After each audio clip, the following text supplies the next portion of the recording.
Good evening and welcome back to Fox 23 News at 9.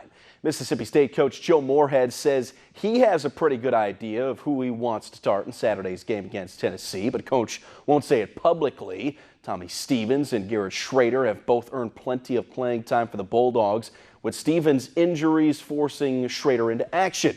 Bulldogs had last week off, which gave both Stevens and Schrader more time to come back from their lower back injuries.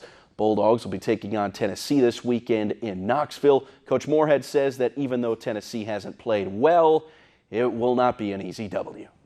So I don't think that how they played this year, what their record is, or coming off of a tough loss, or having suffered some close setback is going to kind of crank up their urgency.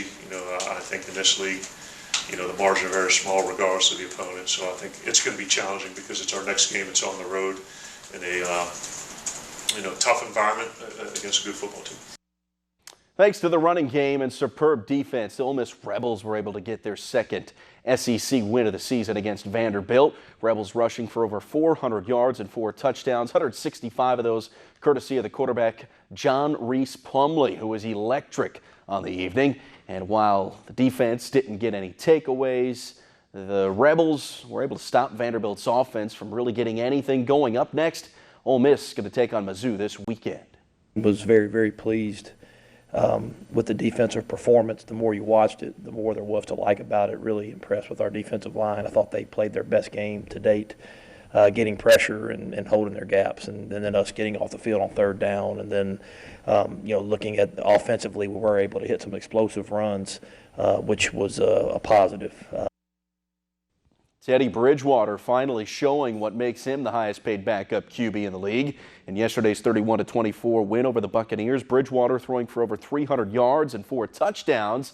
Marshawn Lattimore continuing his lockdown defense, covering up Buck star receiver Mike Evans all day. Lattimore held the big target to 0 receptions on the afternoon. New Orleans moves to 4-1 of the season, 3-0 without Drew Brees. And like I said, the stats mean nothing to me. That's the individual goal. I play this game, it's a team sport. And, the best feeling about today was running off the field, running in this tunnel, seeing the smiles on the fans' face, walking to this locker room, seeing the smiles on everyone's face. That's what I wake up, that's the #1 thing on my mind when I wake up on game day. And Simone Biles is becoming a legend in her own time, and 2 more signature moves going to be named after the world champion and gold medal winning gymnast over the weekend at a meet in Germany. Biles is again her dominant self. 22-year-old had the highest all-around score and was also honored by having 2 more skills that will bear her name into the code of points, giving her 4 total. The latest were her triple-double that she landed on the floor exercise, being called Biles 2, and her yet-to-be-named double-double dismount that she nailed off the balance beam. I could watch her all day. She's so impressive.